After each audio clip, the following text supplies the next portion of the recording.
um, wanting to teach in, right? Because there could be some reasons. It could be, say, some people may not be able to obtain a visa to teach in the U.S. And also, I want you to consider this because teaching in international schools actually have more perks, right? So I'm going over that. Again, welcome to my Facebook Live. I'm sorry I started late. If you're from the Philippines, I know it's what, 8:17 p.m., right? So I went out to buy some more supplies because I realized I don't have some other things. I also needed to buy this one, headphone, because the one that I brought from the Philippines, I bought that for like 150 pesos. It's obviously not gonna last. So yeah, welcome to my Facebook Live. So again, I'm going to cover international school teaching opportunities that you may want to consider. And after that, I'm going to entertain your questions about teaching in the US or whatever questions you may have for me, okay? So, I decided to cover this because a lot of you guys are asking how I got a teaching job here in Russia, right? So the process for you to get a teaching job in Russia, if this is a place where you want to try your luck, is the same as the process if you want to teach in Spain or in the South America, for instance, Canada, US as well is included, but the schools here are international schools. So these are private schools, very expensive schools in different countries. Because like I said before in my previous videos, when you apply to teach in the US, you will be teaching at a public school there. And for the most part, it's going to be like Title I schools where the students are more challenging, and there's a reason why there's a huge shortage of teachers in the United States. Excuse my frame. I don't know. I was in a hurry. I was looking for a filter or something like that, but I find this cute. Okay, so I thought maybe just for fun, I'll use this filter with a frame. Okay, so what are the perks of teaching in international schools? For the most part, lots of Asian schools are giving the same perks. So Russia is basically Europe, but because it's super big, part of it is also in Asia. But I know officially it's a European country, right? So the thing is, some international schools in Europe, in Latin America, do not give the same perks. But in Asia, if you teach in Asian international schools, they have lots of perks, and the salary would even be higher than the entry salary in the United States. So you might be lucky enough to get into these kinds of schools, right? Okay. Hello, Ma'am Helen. Welcome to my Facebook Live. So what are the perks of teaching in international schools? If you want to write this down, you may, so you don't forget it. So if you teach in international schools, they would cover your visa application expenses. They would usually reimburse it. So you may have to you should keep the receipts, and they usually want an official receipt so that they can reimburse you on visa application fees, right? When you apply in the US, you take care of your visa application. So yeah, that's one. Number two, if you teach in international schools, you may bring your family. Okay? You can bring your family with you so you don't have to be separated from your family. Usually the family would follow because of some visa for application process thing, depending on the country where you're teaching and also where you're coming from. Okay? But the point is, just like in the US where you can bring your family, you can also bring your family with you if you teach in international schools. Right? Next, depending on how many kids you have and depending on the schools, your kid can study for free in the school. So therefore your kid will have an international education. And do you know, it's very expensive to study in international schools because they're using curriculum that they have to pay. For instance, most of these international schools are implementing international baccalaureate curriculum, which the school has to pay, and they have to be accredited to run that curriculum. Other international curricula would be Cambridge, right? Also, some are UK, Canadian, American curricula. So, yeah. Like some schools would only give like some discounts for your kids so they can study in the school. But if you have like if you have more than like 2 kids, I think not everyone will be free. So you can just look at the perks that they have on their website. Okay. So again, number 1, they're gonna reimburse your expenses for your visa application. Next, you can bring your family with you. Next, your kids may be 100% free tuition, depending on the perks, depending on your contract, and depending on how many kids you're bringing with you. Next, another usual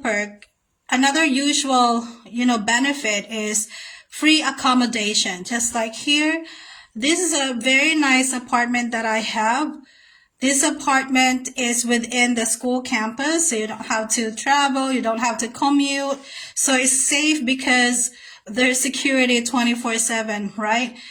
It's free. I don't pay any rent. And because I will be with my son and husband, they provided me with a 2-bedroom, 1-bath apartment. If you have more kids, they will give you a bigger apartment. Like for instance, my colleagues there, they're with like 2 kids. So they have 3 bedrooms, 1-bath apartment. Again, that's free. So that's a huge savings on your part because in the US, they never give that for free. And rent is going to be one of your biggest expense, right? So a huge chunk of your salary is going to rent if you teach in the United States. But like I said, in most international schools, accommodation is free. If they don't have faculty housing, they would usually let you look for an apartment, and they are the ones who will be paying for the rent. Okay, so next, so that's free accommodation. Next is they're covering the medical insurance of the teacher and the dependents. So I'm not paying any insurance here. In the US, you will take care of it for yourself as a teacher. You will also take care of the medical insurance, which is required, by the way, of your dependents. Here, they're taking care of it. I'm not paying for medical insurance when my husband and son come here next year. So their medical insurance will also be covered by the school. So I don't have to spend on that, right? And because I live on campus, I don't have to spend money on transportation. But just in case the school does not have their own housing for the teachers and you're living outside of the campus, right? So you're going to commute, they're going to give you a transportation allowance. So what else? They usually have moving allowance. Here, they gave me moving allowance. It's $300 US, but they gave me whatever is the equivalent in the local currency, which is ruble. So when I got here, they gave me 30,000 rubles. And that's a lot of money here because I realized also that the cost of groceries and other things here is really low. It's cheap here. It's even cheaper compared to the Philippines. So what else? In many schools, your food is also free. Like in my school, I eat in the school, breakfast, lunch, dinner, and that's free.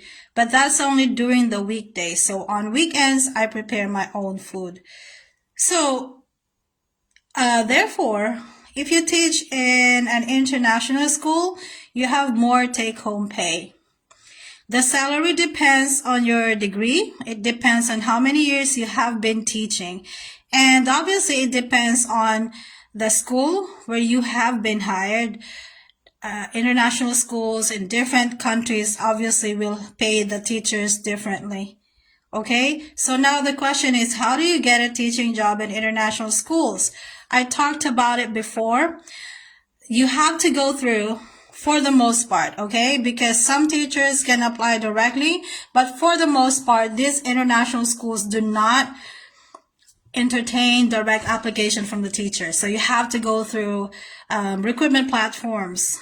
And in these recruitment platforms, they're not free. You have to pay for a subscription, but they're not very expensive. And that's the only expense that you have to shell out from your pocket, right? Because again, there are so many perks. So some of the recruitment platforms are Scroll. That's $50 if you're gonna subscribe. And the subscription for these recruitment platforms is for the whole year. So after a year, your subscription's gonna expire. And if you wanna continue the subscription, then you have to renew your subscription. But subscribing means that you're gonna upload your diploma there, your resume, application letter, the diplomas, transcript, and other documents that the recruitment platforms would ask you to upload. And your profile will be visible to all the schools that are also subscribed to the recruitment platform, right? So they can see you, but you can also send in your application. There are so many openings at this point. I'm telling you, they started hiring, and a lot of the schools that I saw, they have better perks than my school here in Russia. So like I posted a while back on my Facebook page that I'm excited to move to the next country. Yes, because after Russia, obviously the next step would be to go to another country, right? So it's possibly United States on H-1B. But I'm kind of also considering trying another country first before I go back to the United States.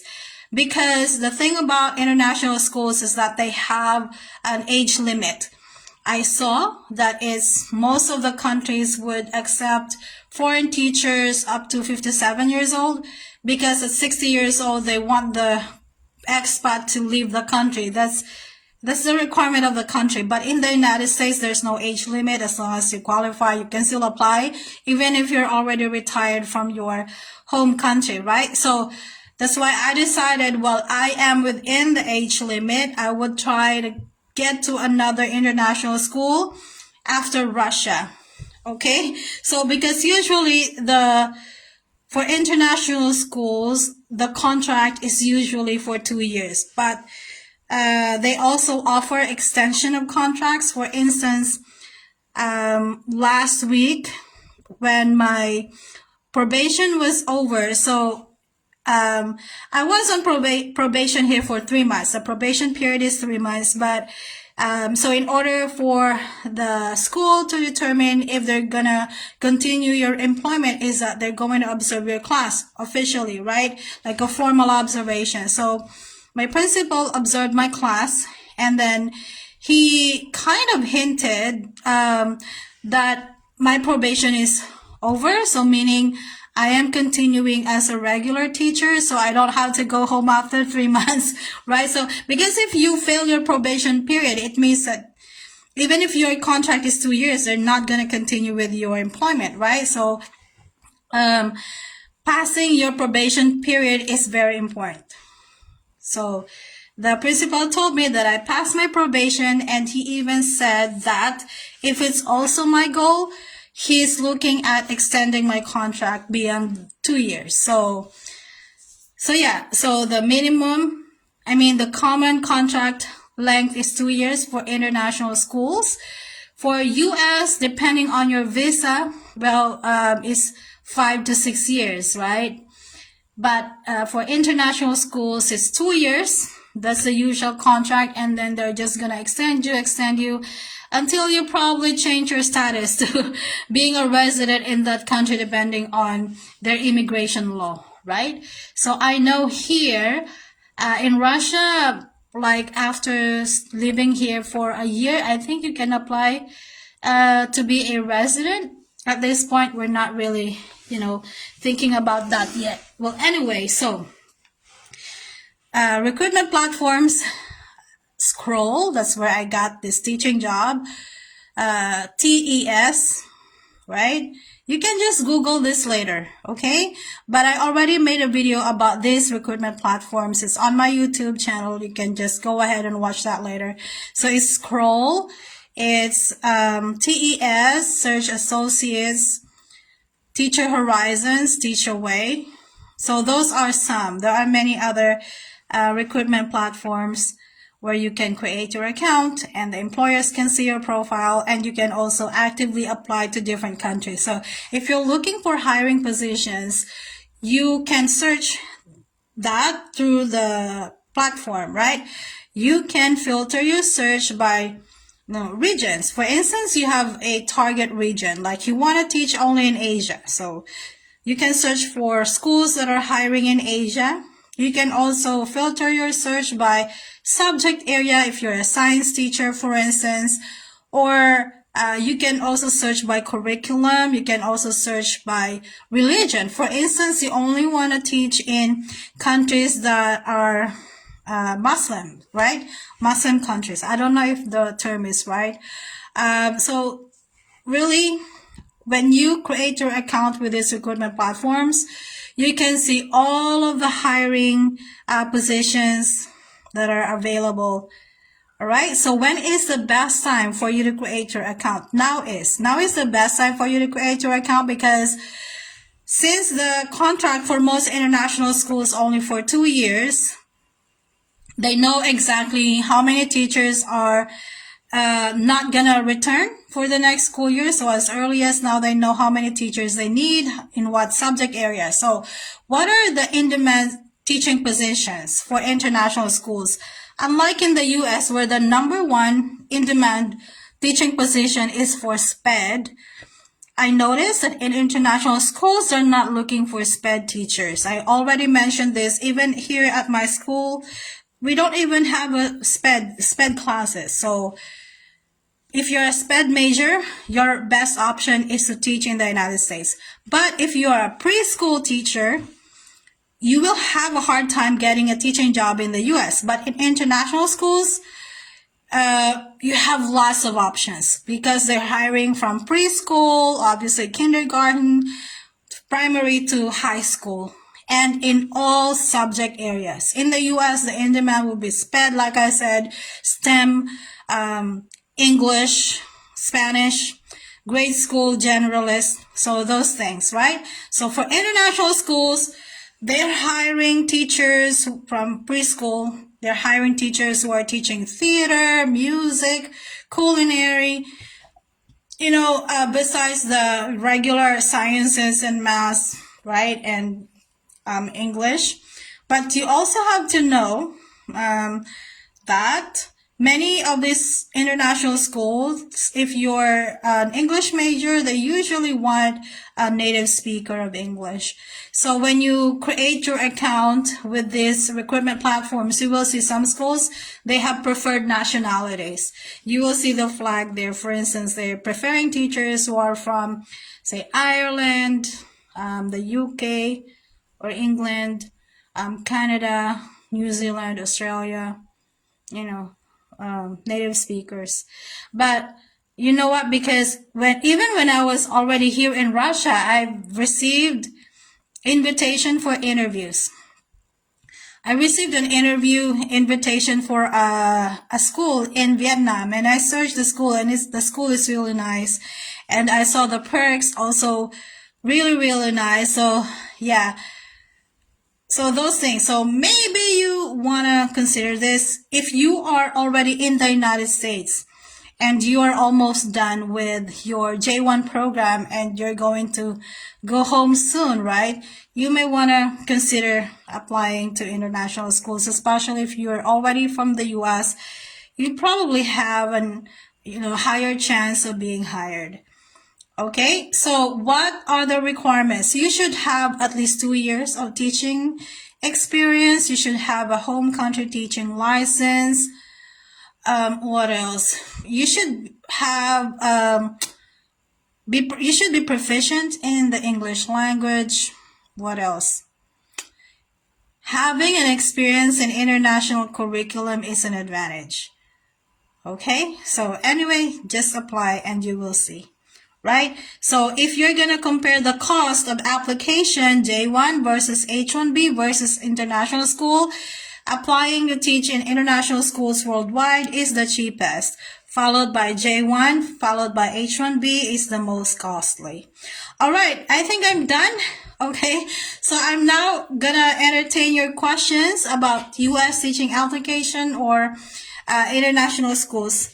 So I'm going to look at your questions if you have typed them in on the comment section. All right. So, hello, Ma'am Helen. Sir Kiel, or maybe my student, Lope and Julieta. So, I don't see any questions on the comment section. Do you guys have any questions for me? You can ask about U.S. teaching application.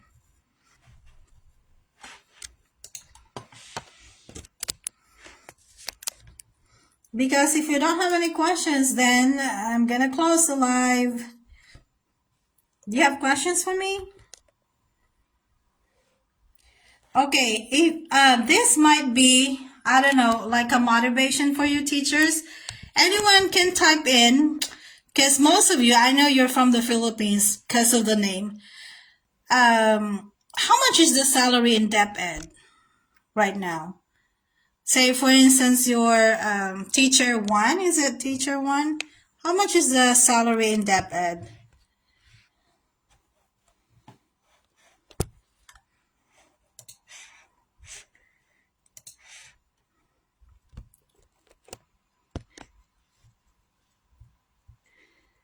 Okay, how many copies do I need for FCE? Like what? Copies of the report or copies of the transcript you're sending for evaluation? But if it's sending for evaluation, I know you just need 1. And how you send it, whether it's a soft copy or the actual transcript, really depends on which FCE service provider you hired. So that's my answer to you. So foreign credential evaluation is not needed in international schools, by the way. It's needed in the United States. Okay, teacher 1, 29,000 monthly, right? Then minus all the deductions like tax. Yep. So just to give an idea, my master's degree is not counted by this school because my master's degree, the one that I completed, I graduated in 2017, is in maritime education and training. I do have 34 units, Master of Education, major in physics, but because I did not finish that, that's also not counted. And so my salary here, I will not tell you exactly how much I'm receiving, but just to give you an idea, teachers, if you have any projects, if you want to help your families more or better, if you want to reach your goals faster, whatever your goal is, that's requiring you to have money, right, to reach that goal. I came here, I arrived in Russia in September, right, last week of September. And so I already had 2 cycles of salary. So like full salary, full October salary, and full November salary. And obviously as a Filipino, you send remittance to the country, right? You know, other nationalities don't understand Filipinos, why we're sending money back to our home country, but it's a thing. In October, I'll just to give you an idea. In October, my total remittance to the Philippines is 140,000 pesos. And in November, my total remittance in the Philippines is 232,000 pesos. That's how much I'm able to send to the Philippines. So, do I have savings? Of course. Okay. Why am I sending a lot of money to the Philippines? Number one, I am paying for my insurance and my husband's insurance. Both of us are insured. So my husband's insurance is with Sun Life minus Insular. That's huge amount of money. That's the reason actually why I decided that, this year I have to teach abroad. Otherwise, my salary in the Philippines will not be enough for me to, pay for my premium, for my insurance policy, for my husband and my insurance policy. So, for instance, my husband's policy, which we pay biannually, is 26,000 every 6 months. So we're paying 52,000 pesos each year for my husband's insurance, and my insurance is more costly. My policy is like 38,000 per quarter. So I was teaching at a senior high school in the Philippines, right? When I came back to the Philippines from the United States after the program. And even with my unison master's degree, I have been teaching for a while, 20 plus years. You know how much I was earning at that school? I was teaching at the senior high school department of Ateneo, the Naga University in Camsor. I was only receiving like 23,000 pesos, right? How is that gonna pay for my insurance? How is that gonna pay for other things?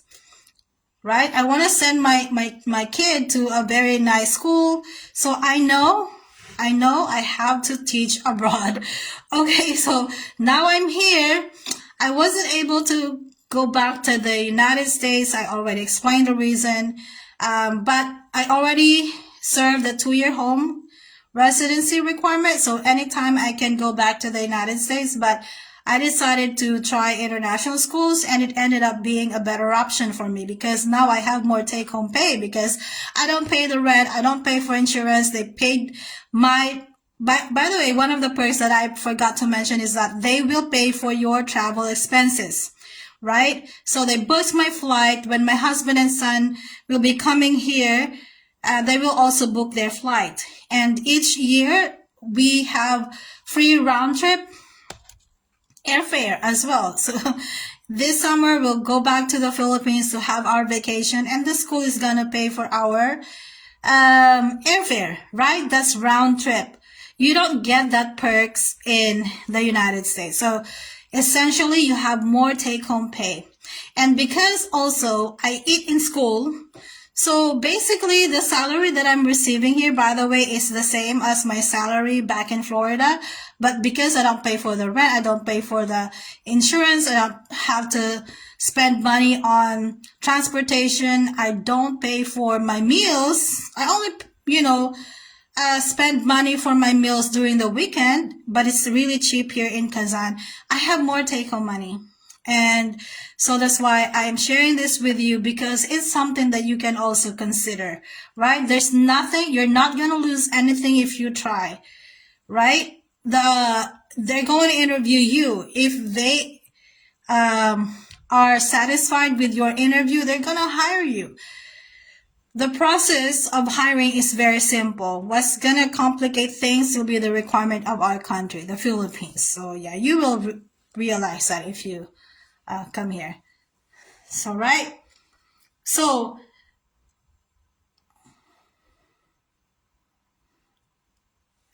master teacher, 49,000. See, if you teach in the United States, you will earn about 250,000 pesos per month, right?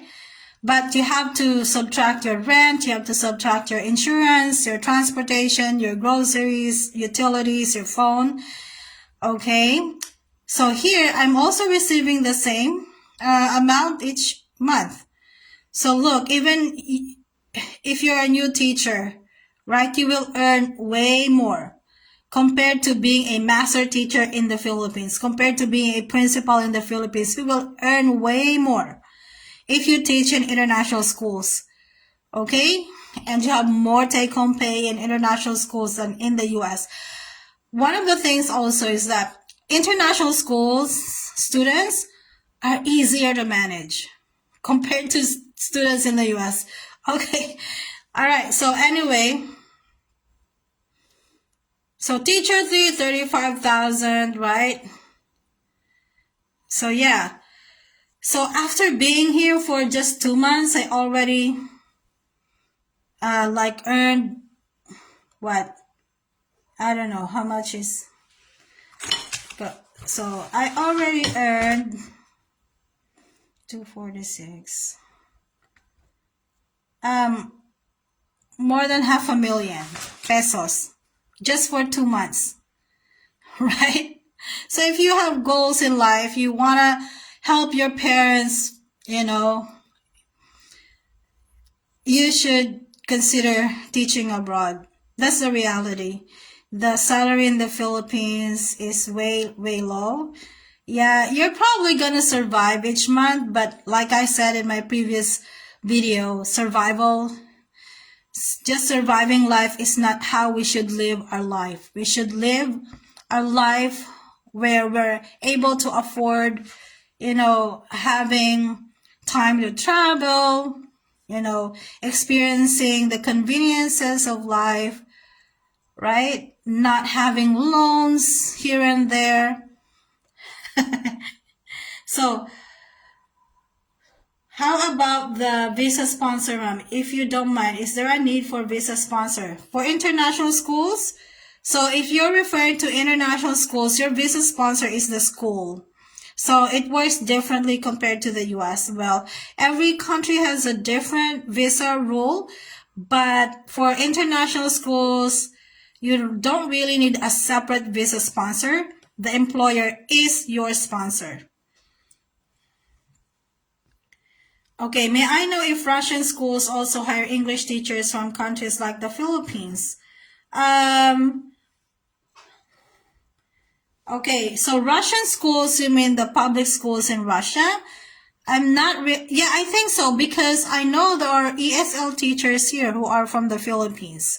Okay, so teachers, I just want to clarify that I'm teaching at an international school. This is a private school. I'm sure the process for applying to government schools in Russia would be different. And also, I know that,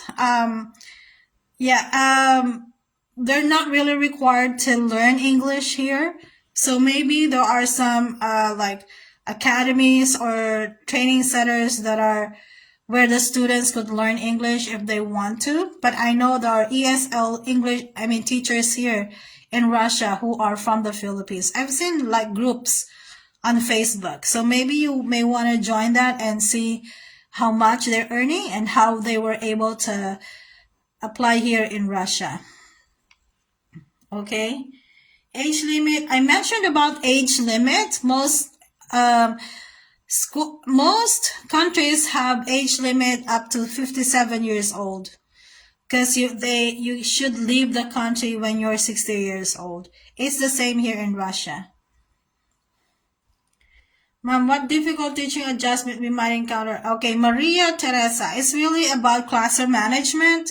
It's not really about the content. So you really, really have to be strong on your classroom management if you teach in the United States. And you have to be open-minded with the difference in the culture, because sometimes it's really just because the kids there were raised differently. They have a different culture at home. In general. So as a foreign teacher, you might feel that you are being, disrespected, or that the kids are rude, but it's possibly, just because, how straightforward they are. The people there are straightforward. They're not gonna sugarcoat what they want to say. If they have something in mind, if they think that, if they think that you're a boring teacher, they will tell you, Miss, your class is so boring, or that's how straightforward they are. For us, that's being rude, right? That's disrespectful, but yeah, that's how they are there. And of course, a lot of the kids in the US are coming from, excuse me, from single parent setup. Some of them are foster kids. Um, a lot of them, some of them are even homeless. So they did not have like guidance from adults. So really, the challenge is on classroom management. So that's where your heartache is gonna come from. You'll cry, but don't cry in the classroom. Cry at home. You need that, right? You have to have a way to release your frustrations, your stress. Again, if you're new in this channel, maybe this is the first time you're gonna hear this, but during my first year in the United States, every Sunday night I would cry because the next day is Monday. I am terrified. I was terrified to go back to school. There are different stories from the teachers. You will hear them.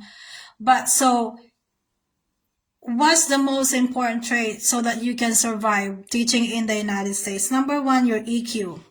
You have to have high interpersonal skills, right? You have to work smart.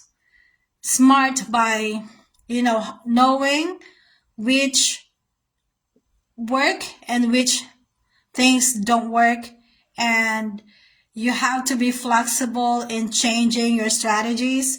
You have to accept that some of the things that might be working in your home country as a teacher may not be working in the United States. Before going to the US, leave behind all your stereotypes, all your, never compare you American students to Filipino students because there's just no point comparing them. You are in a different country. That's a different culture, different education system. There is no point. You're just going to waste your time and energy comparing. But in my school, the kids are respectful. And in my school, the students are respecting me. They're obedient. You don't, respect is something that you would earn. When you get to the United States, that's something that you will learn. What does it really mean to earn respect? Okay, they're not gonna give you respect for free there. You have to earn it. How do you earn respect from your American students? Number one, I would say is, you have to establish good rapport with the students, establish kind of like authority when it comes to your subject area. They appreciate hard work. They appreciate teachers who are sincere, who are, working hard. They see that. And each year things will be better. I think one of the things that I like about American students is that they are objective. So although they might be straightforward with you, but they mean it. If they tell you that you're a good teacher, they also mean it. You know what I'm saying? And also, when you experience difficult situations in the classroom, for instance, a kid snap at you, is sassing you, when they leave the classroom, they would not remember that anymore. So what am I saying? There is no point for you taking things personally that are happening in the classroom. When you take things personally, it means that when a student is disrespectful to you, you'd think that the student doesn't like you. You would think that it's because you did something wrong. That's what taking it personally, right? You have to take things professionally all the time. When you leave the school, forget about the things that happened in the classroom. And then, because tomorrow is another day. The kid that was disrespectful to you in the classroom already forgot about that, what happened in the classroom. The next day, they would come to you and see you like as if nothing happened yesterday.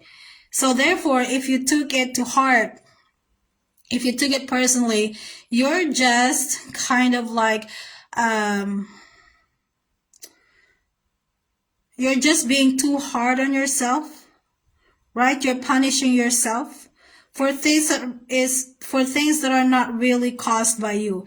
Because you have to realize these students would be coming to school probably from a family where the parents are fighting, from a family where they might be, abused or neglected, or the family members might be having problems with substance abuse. So they would come to school already frustrated, already,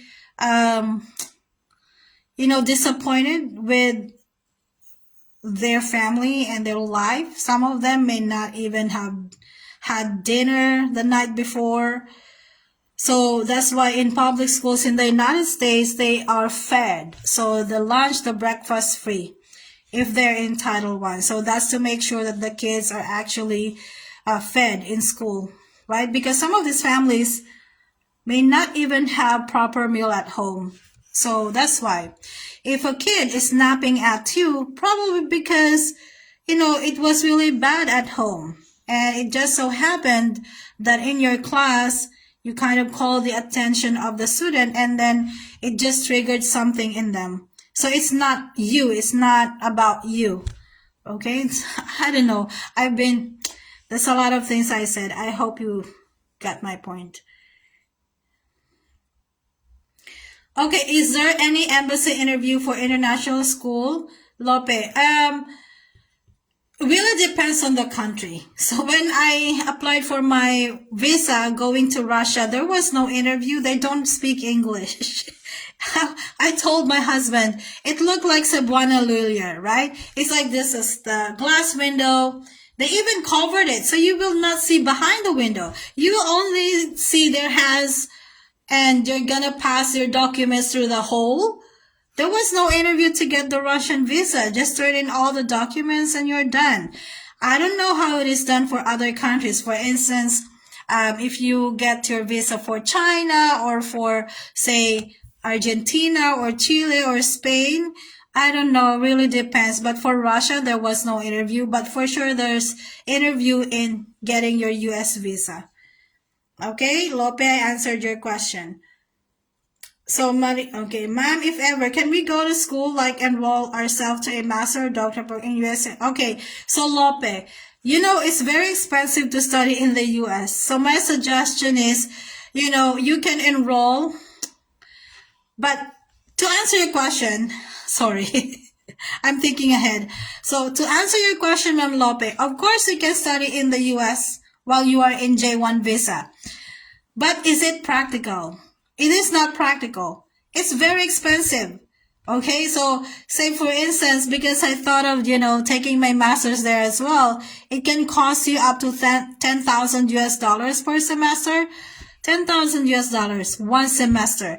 If you're a foreign teacher, you are not eligible to get any subsidies or any scholarships there. Right? No. So you have to spend your own money. So my suggestion is if you can, just apply to like distance universities in the Philippines. UP is offering, De La Salle is offering, Ateneo. You can study in those very good schools in the Philippines for a fraction of the amount of study in the United States. Okay? But you can totally study. But the point is, it's too expensive. Does it mean when they don't respect you today, they would not respect you all the time, or it depends upon their mood? Maria, kind of like that. Okay? I'm telling you, if a foreign teacher in the US accept at, the earliest possible time that they should not take things personally, it will be easier for them. Right? So you're not always the reason why students are acting up. You're not always the reason why a student doesn't like the subject. He may not like going to school at all. Because, the students in the United States are required to go to school because it's free. So what do I mean by this? So I was teaching 11th and 12th graders in the US, right? Physics and mathematics. And most of my students, especially if they're grade 12, are already working. So they're earning money.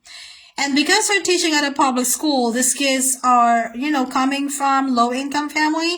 And to have that income already as a student, they feel like, oh, I don't want to go to school anymore, but they have to. It's required by the state, by the federal government. In fact, if a student has been absent for a while, there's going to be like a notice to the parents that the student has been absent, and they have to have a court appearance. And if whatever is the result of that court, proceeding, the student's driver's license will be revoked because they did not go to school for a while. Like, for instance, they've been absent for 2 weeks or 1 week, they will be notified and they will be called to appear in court. So the school's responsibility is to report to the court if the student's been absent for a while. Okay, so that is why most of my students, they're so excited to graduate because they're so ready to leave school and just focus on earning money, right? So yeah.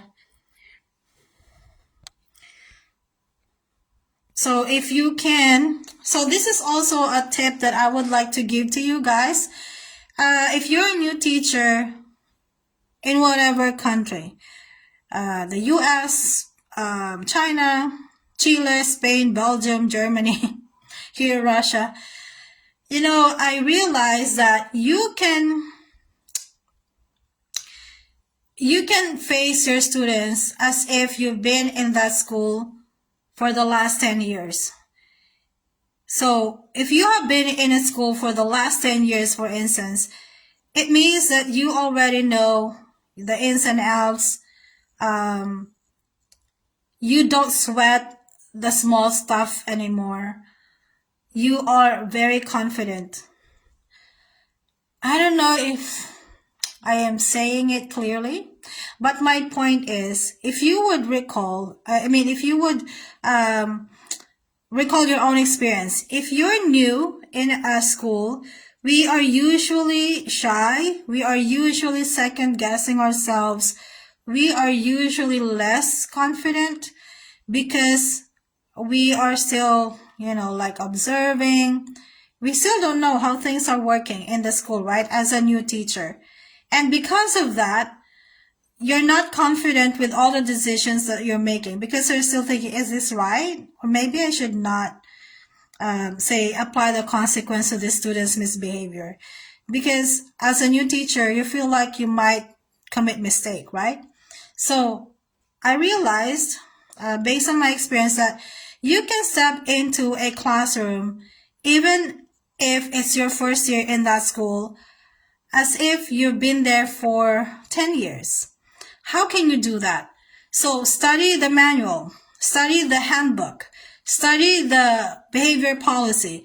Because if you know how the school is running, if you know the rules and procedures of the school, of the district, then you can be confident that whatever rules or procedures you are implementing in your classroom, just to make sure that you are managing your classroom and the behavior well, then there's nothing to worry about.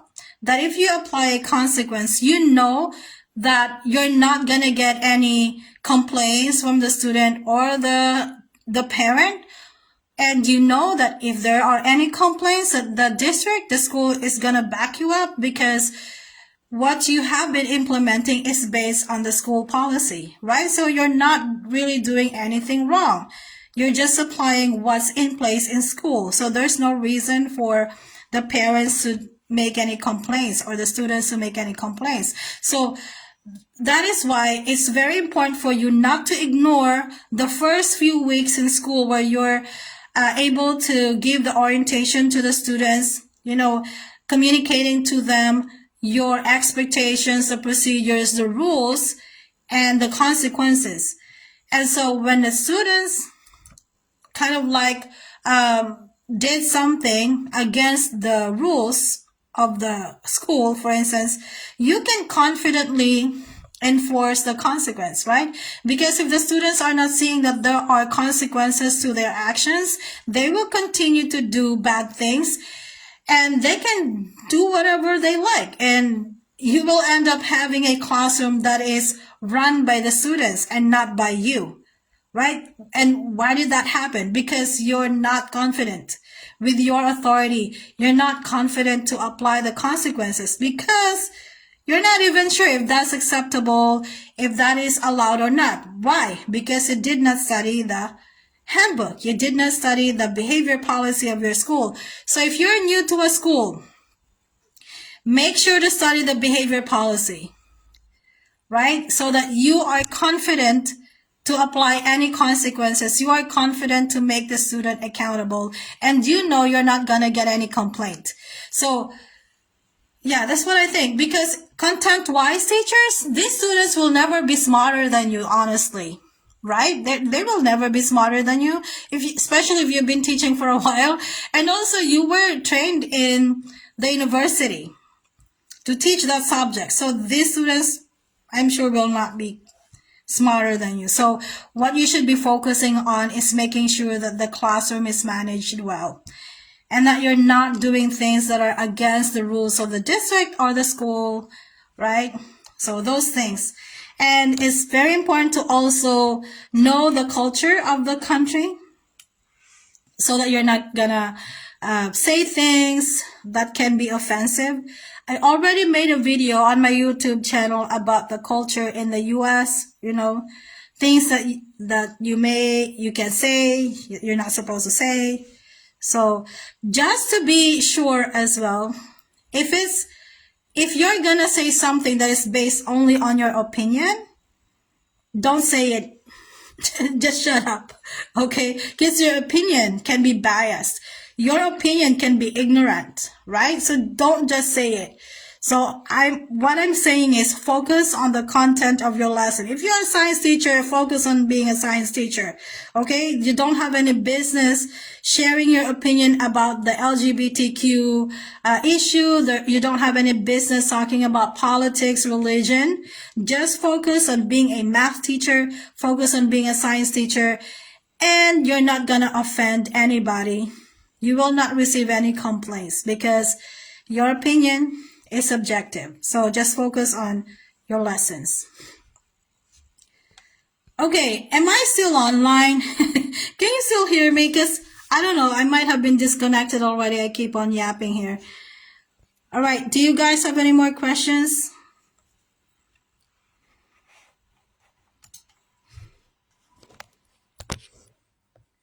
So, like I said, if you're teaching the US, the biggest challenge is classroom management, right? But there's a way, so I don't know. Or might also be homesickness if you're not used to being away from your family, right? So I don't see any new questions on the comment section anymore. Do you guys have any questions for me?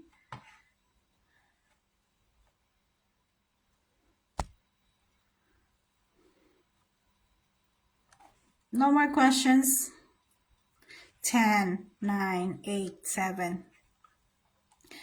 Okay, so if you want to know more about other things, well, I have 200 plus videos on my YouTube channel. I already talked about basically everything that you need to know about teaching and living in the US. For instance, you're pregnant, you gave birth to your child in the US, what's going to happen.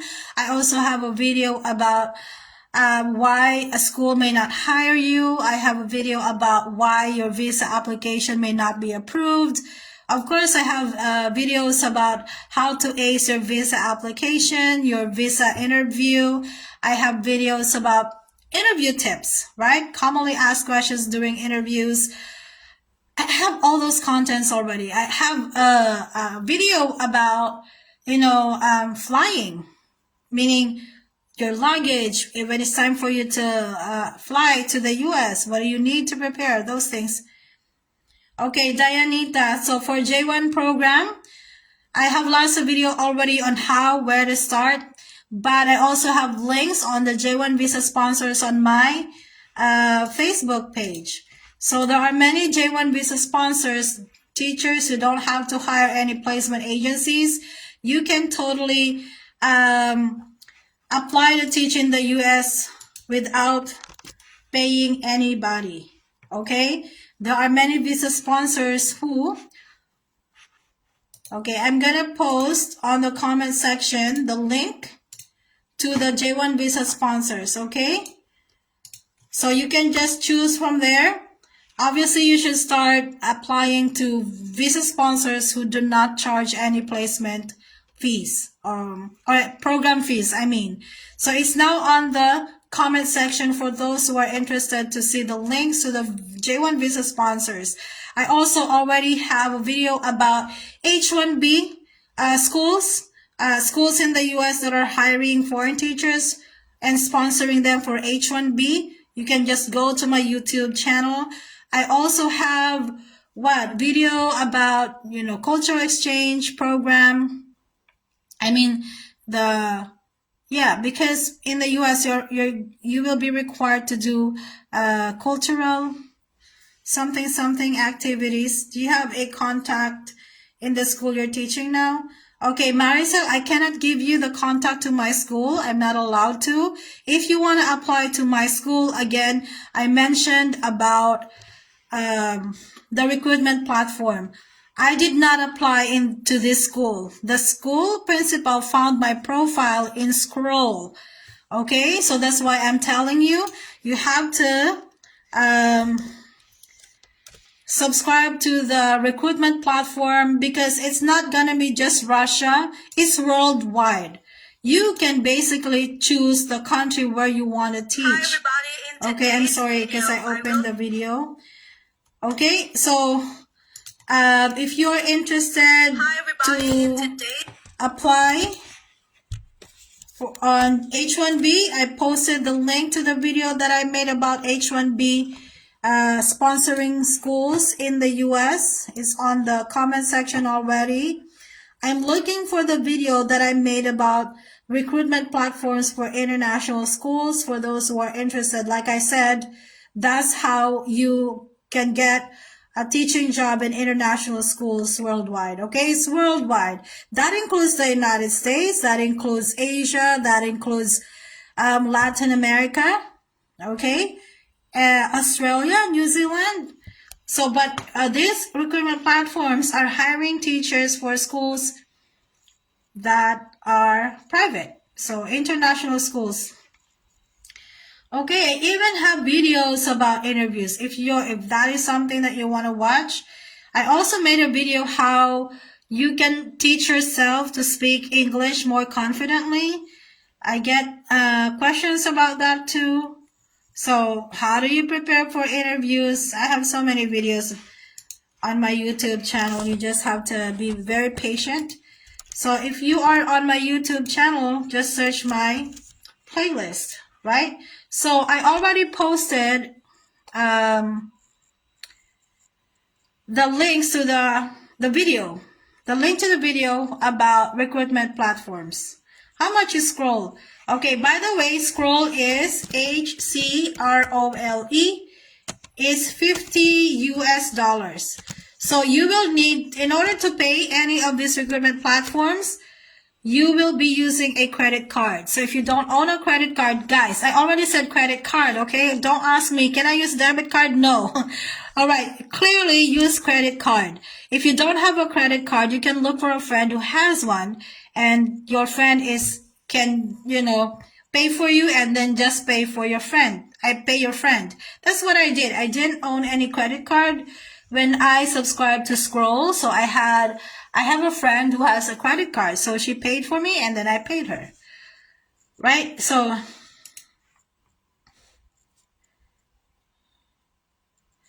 okay. Karimi. So yeah, that's one of Karimi. It's probably because if you apply directly to schools in the United States, guys, most of these schools do not have any experience hiring foreign teachers.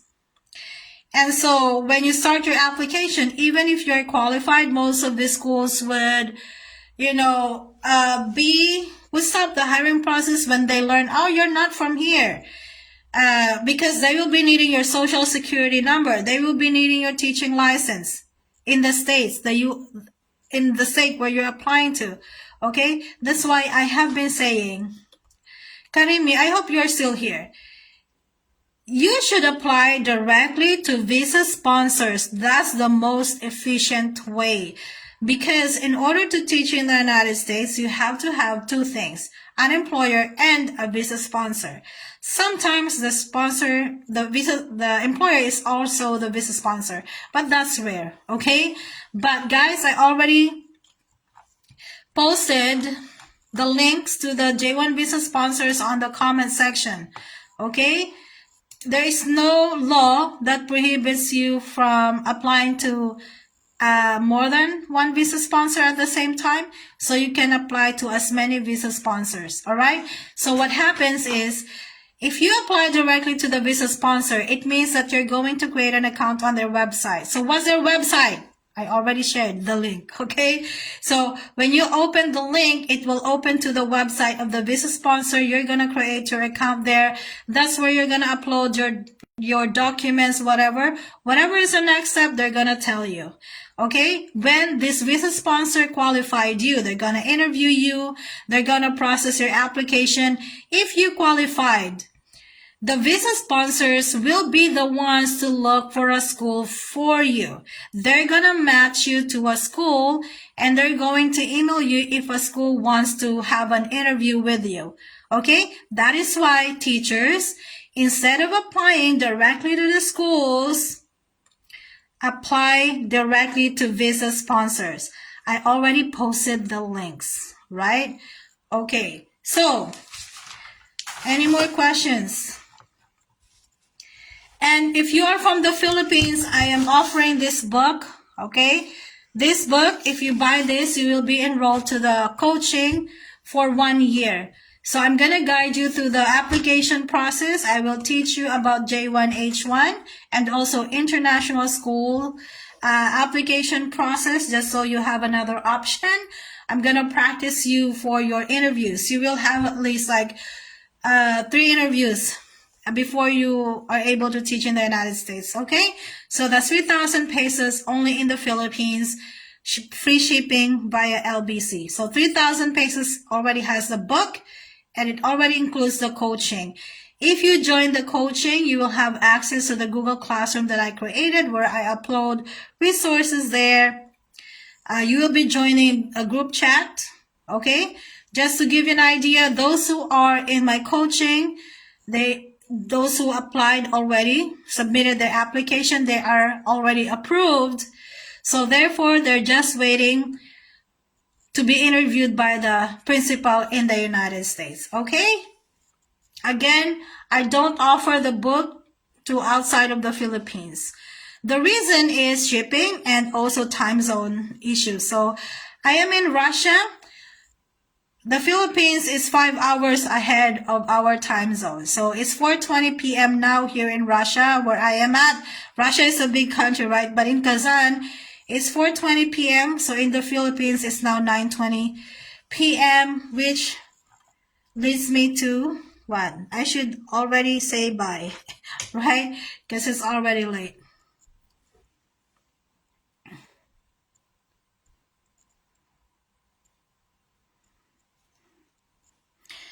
Okay, there are no new questions.